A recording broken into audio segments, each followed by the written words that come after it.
And with that, we're going into our final block of the day, the last few talks. So I hope you're all full of energy. I'm not sure if wherever you are in the world, coffee is still appropriate.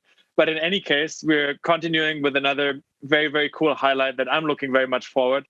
And I want to welcome the host for the next fireside chat, Trang Nguyen. She is an executive member of Trusted Insight, as well as a co-founder of the venture capital firm TI Platform Management. And for those of you who don't know, TI Platform has over 1 billion assets under management. And she's investing in today's most innovative companies and tomorrow's category-defining leaders.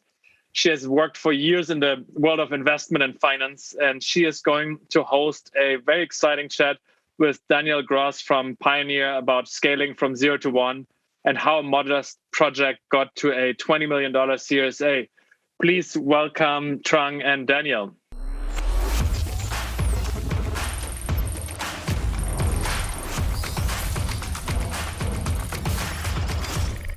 Daniel, welcome to the Fireside, and thank you so much for coming on.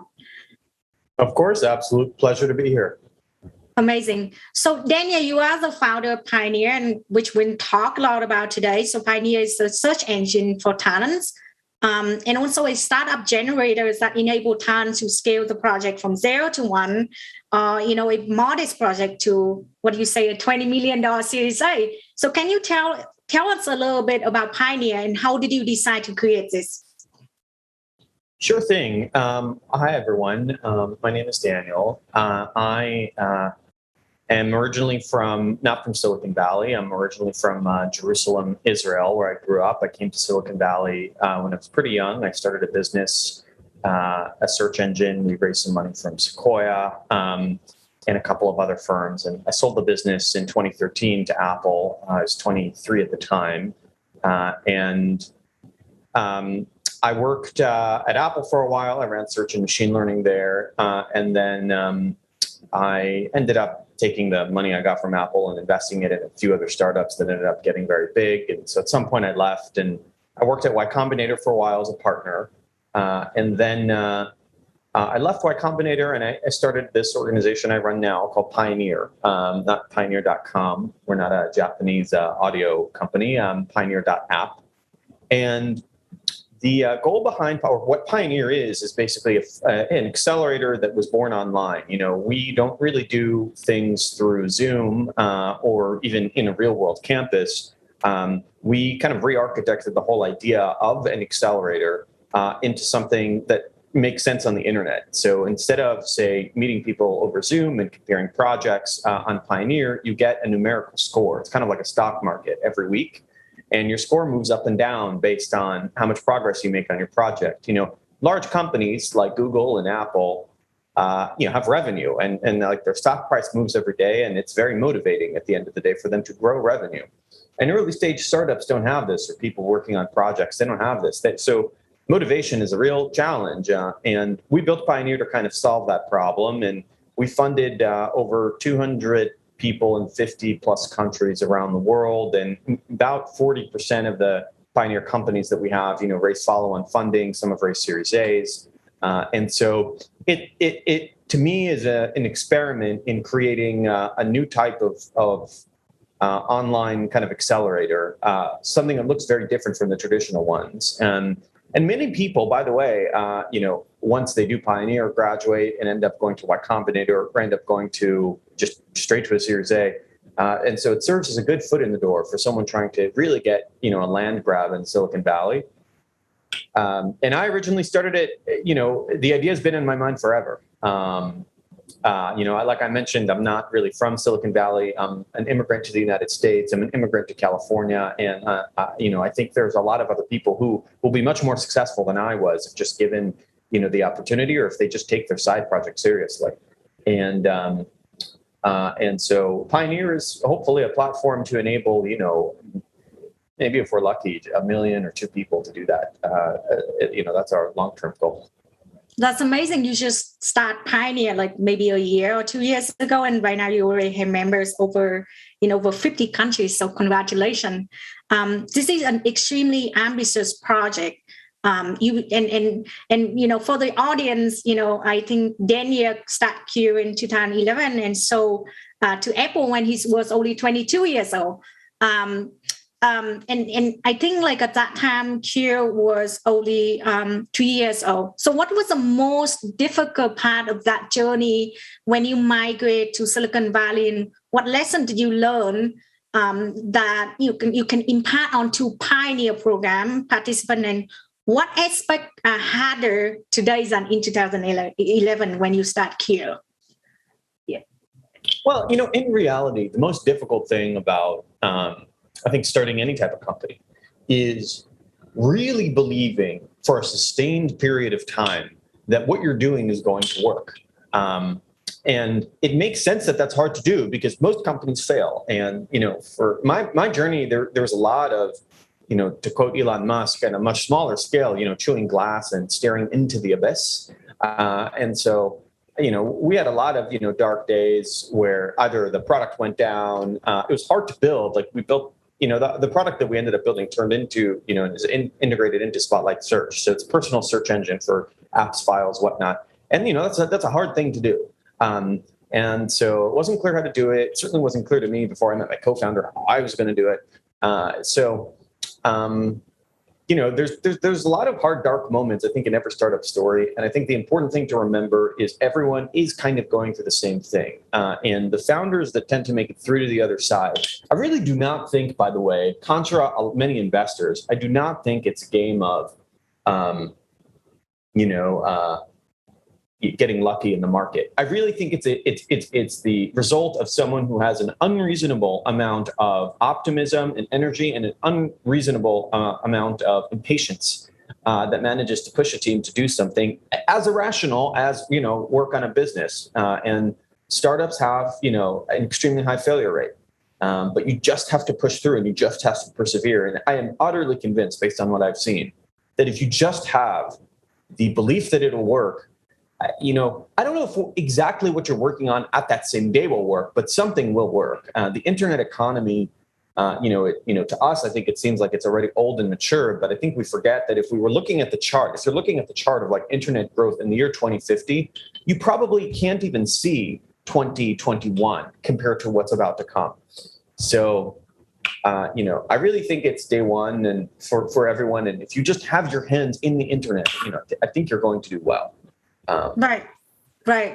So you talk a lot about, how, the internet has played in helping founders globally to achieve their goal, right? That's the reason why you have members in 50 something different countries right now, and you want to scale that to, 1 million or 2 million members in maybe over 100 countries.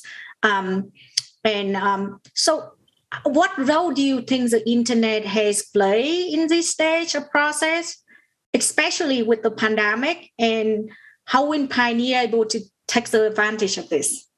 Well, I think the internet for a long time, pre-pandemic, has served as a way. I mean, I view the internet when it comes to startups, it really as the largest educational platform on the internet, where you can really learn everything. Look, I never went to college, and I do think college has value. I sometimes regret not going, but I'm a decent software engineer, having never gone to school, learned everything online. And I think there are many people like me. Obviously many of the great founders of some of the businesses, we all, admire and look at are dropouts. So I think the internet is the largest educational platform on the web. I think you can pretty much figure everything out as long as you're in an environment where you can make a large unit of progress with little capital. So, SaaS software is usually in this bucket. And the cost of making a mistake is not irrevocable damage. So you certainly wouldn't want your neurosurgeon saying, I've read some Wikipedia articles about surgery, and so I'm going to just go for it. No, obviously you wouldn't want that. But with software, you can make mistakes and it's totally fine. And I think the internet is a huge way of kind of, uplifting outsiders and bringing them in and creating a lot of economic progress, in the process. With maybe the interesting question is what the internet can't do. And I think about this all the time. And today, maybe we can solve this problem with Pioneer, but the internet today cannot, in my opinion, really give you the same visceral inspiration and belief that whatever seems impossible is possible than that meeting in the real world does. I would say number one. And number two, it does not create the same level of bonding between people. For whatever reason, I'm sure you could write a long book about this, but it does not create the same level of camaraderie. There are examples of this being overcome over time. So the open source community, in the 1980s and 90s, obviously managed to produce Unix, which is the bedrock of technology that we all live on today, was totally remote. You have some examples of totally remote companies, although it's questionable whether they're a success because of or in spite of being remote. And then certainly you have subreddits you can look at and gaming communities as an example of completely remote, never met in person, feel very close. But by default, when you meet, say, a potential VC or a co-founder, it's not the same online. And so, it sucks. You're in 2021 and we have not yet built the technology to solve that problem. I'm sure it will be built, maybe by someone who's watching this very call. But that's something that I still think is useful to meet up in the real world. And the approach Pioneer takes, I think, is the approach mimicked by some of the great companies that I think makes a lot of sense. Is we do want to get people to physically meet up.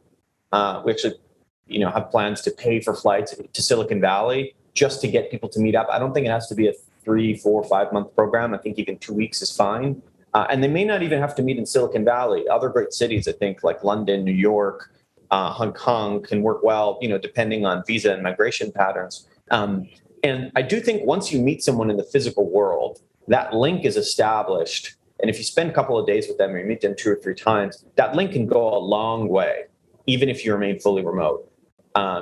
But I do think there's a binary difference between people you've met or haven't met in the real world. For whatever reason, the mind buckets them differently. And so my advice would be, based on what I've seen with Pioneer, is you do want to go to some startup hub.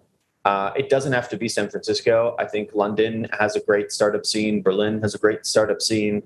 Every continent, Tel Aviv, whatever. But I think you do have to spend some time getting networked. And I believe that the way Silicon Valley will unfold as we stare into the future of the next decade is it will remain king. It will still be the place you want to go. But I think it'll have the appearance of a bit more of a college town. Right. Where you kind of go for maybe 1, 2 years, you get networked, and then you're off to your races. You build your company wherever you want. And this wasn't really clear to me until Delta, but I think Delta is like the final, straw, and companies are going to be permanently remote. And so I think this is great news for founders, because I think if you secretly really just wanted to live somewhere else, and maybe you don't even know if you want to live in San Francisco, maybe you want to be close to family or whatnot, you can do whatever you want to do now. I do think you need to go spend time in a city and build a network. That is very important. That's true. I actually, transparently, I moved to Lake Tahoe during pandemic, and I go to San Francisco every week, spend 1 week per month to connect with the team. But, I agree, there's a lot of benefits of being remote, right? Because you can actually recruit talents from, globally, right? There will be people from Africa. We hired some of the best people, remotely last year. So that's great. And congratulations, Daniel, because I think Pioneer it was born remote first, like accelerator, and really the pandemic has enabled you to really make it happen. So you made Pioneer into a 30-day tournament, almost like a game. Can you explain why did you do this, and how do you see it prepare founders in the effort to scale the company from 0 to 1, or like you said, from a modest project to a $20 million Series A? Yeah, I think the main things founders lack that I lacked as a founder is I lacked a sense of cadence, benchmark, knowledge of where you stand every single week, every single day. And some people want this in a competitive dynamic where they want to be the best in a category, the best in the country. And Pioneer has a leaderboard. You can go look at that. Some people don't want to compete. They just want to know that they're improving every single week and day. And before you have any significant traction or revenue, you don't actually really know. And it's not clear what to do every day. And a lot of the things you think you should be doing, at least for me, the answering emails is deceptive because you think you're doing work, but you're not.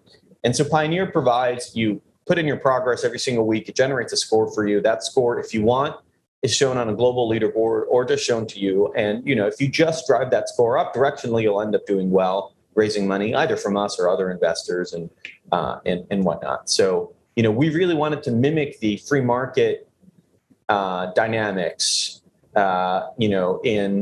in early stage founders, because, at the end of the day, kind of works really well. Like, I'm able to speak to you now because, I have an Apple laptop, and Apple made the laptop because it wanted to grow revenue. And so the free market system does work. And what the issue is that before you have any revenue, there's no system to maximize. And I think founders ultimately I really wanted that. I really wanted to know, are we growing before you have users? What does that even mean? And to date, the way people figure this out is very manual. They speak to advisors, they ask other people. But I think it'd be a lot of fun if we could just bring a sense of metrics and measurement to it. The analogy I think of a lot is I'm a runner, except for my large stupid watch, and I do think running a company today is kind of like running with no sense of time. You don't know. Am I going fast? Am I going slow? And you just have no idea. And so the only way you can figure out how fast you're running is you can run with other people, meaning you can build with other people, and you can kind of see if you're slower or faster than them, but it's all relative. So we're creating absolute time and really giving the sense of startups, how they're doing. I think if we do our job, Pioneer will be successful. Actually, I think no matter what we do, since, I think the internet is just such an abundant river of progress that we'll kind of be successful. I think the main question for us is, can we really not be a startup accelerator, but kind of be a startup generator? That's the kind of question we hope we will do. That it'd be real neat if as we sit on the dock of the bay of our retirement home and just talk about the good old times. We know that, we were helpful in creating, not just capturing, but creating, 100 or 200 to the next Stripes, Airbnbs, Pinterest, Facebooks, Googles. That's really what we're striving for. And, I think we'll get there, but. You wouldn't get there. So I think you stated in a public statement that you want to, pioneers want to eliminate factor of chance from the equation for ambitious people to achieve their goals, right? And you identify two problems. One is finding the appropriate projects in people, and the second one is motivating them and empowering them to succeed. Which of the two problems do you consider the most difficult and most risky, and why?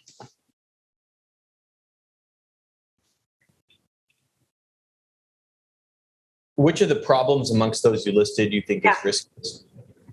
Or difficult?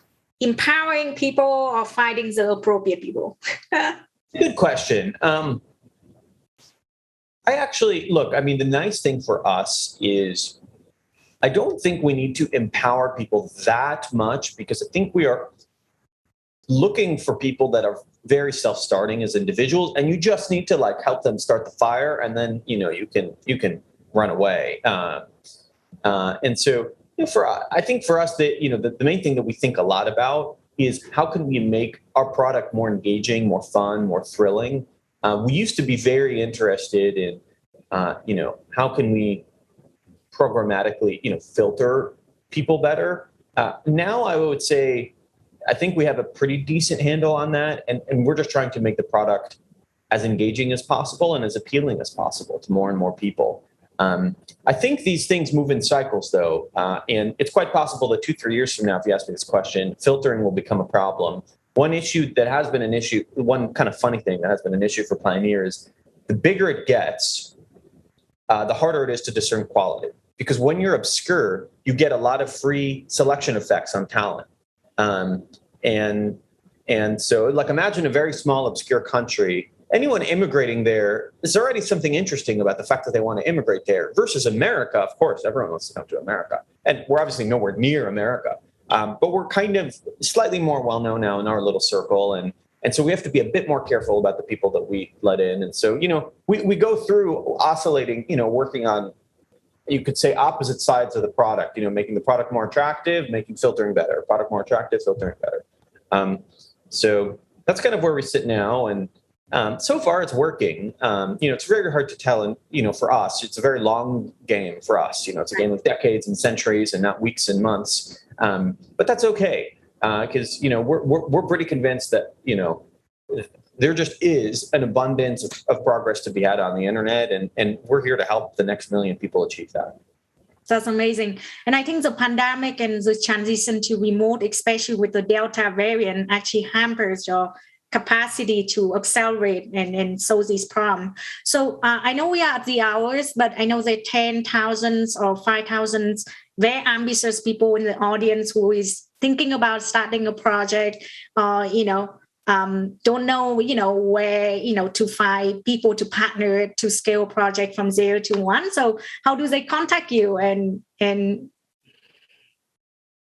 My email is extremely public. And as a result, my inbox is very full. But I'm also, I guess I have a Twitter handle. I don't tweet that much. I apologize. But my email is on that Twitter handle, Daniel Gross. So it should be pretty easy to find. I think I'd be happy to answer emails from anyone who wants to email me. I also think everyone here can be successful, without ever you should contact me, but you don't have to. I really having seen things that were very small get very big. I can tell you, I firmly believe that every single person, if they just decide to, on watching this, can create Stripe. It's just you have to decide to do it. But if you decide to do it, it just will happen.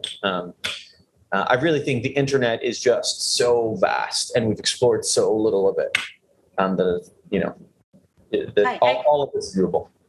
Yeah, I agree. I think the internet really create a non-zero sum game that benefits many more participants, right? Because now you can reach out to millions of people, and the beautiful thing is they don't need to be in San Francisco. We both migrate to San Francisco, but the next Elon Musk, they don't need to migrate to Silicon Valley. They can create the most ambitious project and company from anywhere.